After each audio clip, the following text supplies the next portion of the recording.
Marami pong hindi naniniwala na ang inay ay Ilongga. Kaya ngayon, papatunayan ko sa inyo. Nasa CR ang inay, gugulatin natin.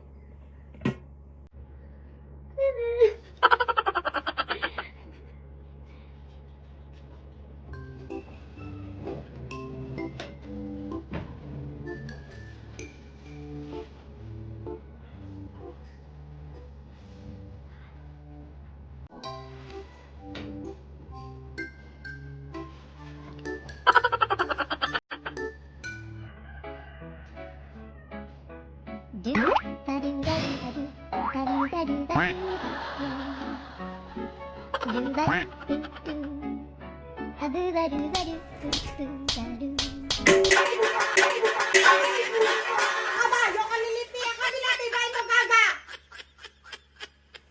Pagkagyak na nga tayo ko sa ibang bilanggo ako nga. Hindi ka ng karipunat mo.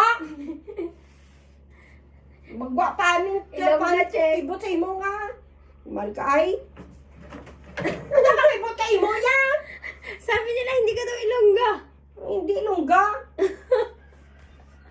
Hindi naman talaga ako Ilongga. Sino may sabi sa inyo Ilongga ko?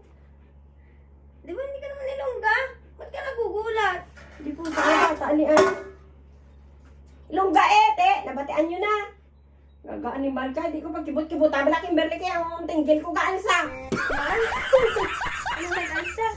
Gaga imo niya. Namalhas ko sa imo. Sabi kasi nila, hindi ka daw Ilongga. Nagkukunwari ka lang daw Ilongga. O ti sabdon ko man sila nga mayong. Kibuton mo kuya. Sabi, nagkukunwari lang si Burdang ina Ilongga. Hindi naman yan Ilongga. O ti ato na nakibot. Gaga ka. So, ayan, alam nyo na. O, ano? Hindi kayo maniniwala, Ilongga nga ang inay. Oh. Ano nga ito nga bata. Iya daw halyat ang atay ko sa imo nga pisyo. Mano? Malyat atay ko. Mahal yan, tatay ko. Hindi na nakibot kibuton nyo kuya. Sabi nga nila, hindi ka daw Ilongga. Pero Ilongga naman yun. Ano ni sa iyaya mo? Ano kayo mo ya? Malupat ang espiritu ko sa imo nga hintian kang nagkagaga ka. Yung bala nakaduwa ka nakibot. Ilongga, chick. Tinami Ilongga rebel amon mo ko sa nayakat chon mo ko nervyos. Gaga to ay. Naisay mo panitan. Doon lalabas ang pagka-Ilongga ninyo, pag kayo nagugulat. Namalhas ko sa Minsan imo. ho yan, ginugulat ko. Paano sinasabi mo nung pag ginulat kita sa CR? Puta ka niya nga. Bilatibay ng bata yan. Hindi ko pala pagkibutakin. Tigalain ang pamatsyag ko. Tapos makadlaw-kadlaw ka lang sana. Wala ako whited dahil sinasabi ng inay. At tinamit.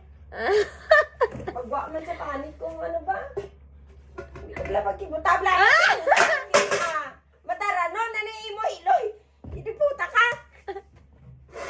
Ano ba yun, ma? Ba't ka ba pakain mo to ng aso, oh?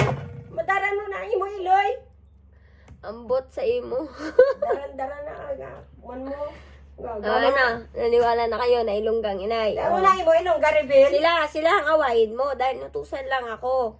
Sabi niya hindi ka daw Ilongga. Di pinatunayan ko, oh. Nami niya, bata iya ho, ilong garibin. Amo na kipton mo ko. Ano yung kipton? Alsa man ang tinggil ko sa imo nga gaga ka. Wag po kayo mag-alala. Ang inay po ay physically fit. Wala po yan. Oh, ete maski sino man nga physically fit ko imo man nya kibuton di ko na. Wala po siyang, atake sa puso ba? Maskin pa sino nga wala sakit. Basta kibuton mo ay ambot lang kim kung hindi ka lintian yan. Okay na, bye-bye. Ang inay po ay Ilongga. Ano? Huwag na kayo magtanong, ha? Wala malhas ko sa imong yawa ka. Lintian niya namin. Sa imo ko si On, tinggil mong gaga ka. Ni Malay. Punot niya.